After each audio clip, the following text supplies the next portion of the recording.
Toy Story Gnome Service.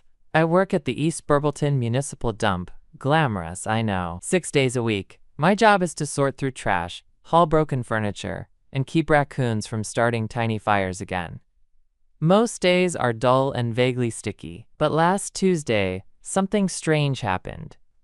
I was making my usual rounds near the compactor when I noticed a glint in a heap of moldy mattresses and half-shredded teddy bears.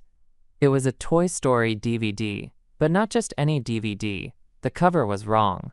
It read, "Toy Story, Gnome Service. They're coming for your tacos." Buzz and Woody were on the cover, but their eyes were missing. In their place were tiny gnome hats. Bo Peep was there too, holding a severed taco in her hand like a sword.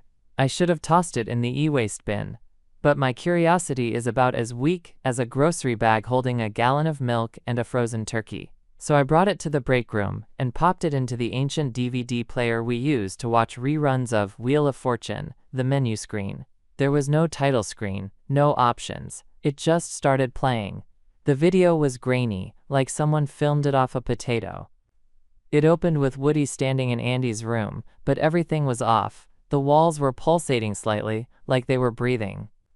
A faint mariachi band played from somewhere unseen. Woody looked into the camera and whispered, "They know you're watching, partner, but they want your salsa more." Then the gnomes appeared.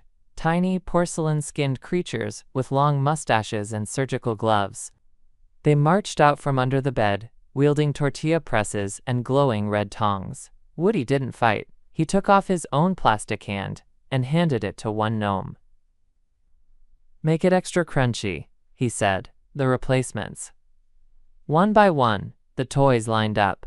Buzz had his entire leg replaced with a sizzling chalupa. Rex's tail turned into a burrito grande. Mr. Potato Head was now just a literal plate of nachos, held together with toothpicks and regret. But that wasn't the scary part. The scary part was when the gnomes turned toward the screen. One leaned close, fogging the glass. "You've got hands, don't you? Gimme a pinky. We'll turn it into a taquito."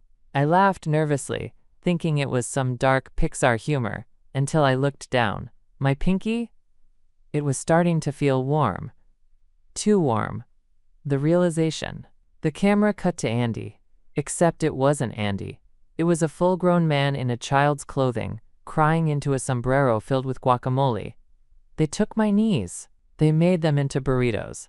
I can never salsa dance again," he sobbed.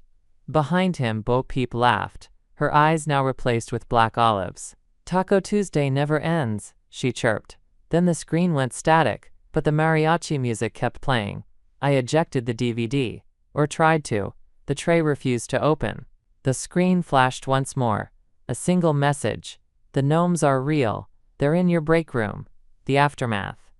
Since then, strange things have happened. My coworker Jimmy showed up with sour cream leaking from his ear. Our vending machine started offering nothing but tortillas. And worst of all, the gnomes started appearing in the trash. Dozens of them. Just smiling, waiting. I don't go near the DVD player anymore. But late at night, I can hear it spinning on its own. Somewhere, a faint whisper, "Give us your kneecaps, or we'll take your tacos."